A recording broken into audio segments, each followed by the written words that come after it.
Ya Allah, atar razın ceyran. Bir. Gel eyle. Atar razın ceyran. Masakın selam aleyküm. Sizden bazı özüyle xeyir. نصيحة لشخصيتك. O kim oturun bura bədməsirdi qoblarda. Yazıqlar. Maaşın güzel olsun. Az. Kabuk qabağımı. Cavan. Can girərə. Aç ora. O tutu qəqcə. Güzel özünde cəbalıq. Məsələn bu cavan da gəl. O bir daha. Başına dolanlar başında. Baksana sağdan olsun da. Hayır oradan bin.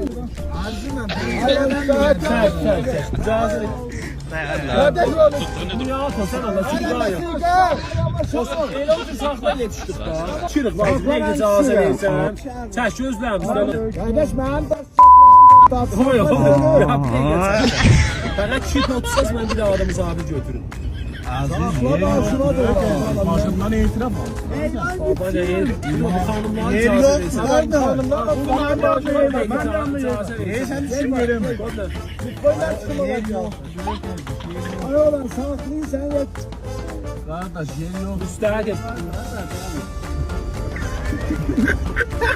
Ağzı ben her şeyim ya. Sabah sallamıyorum.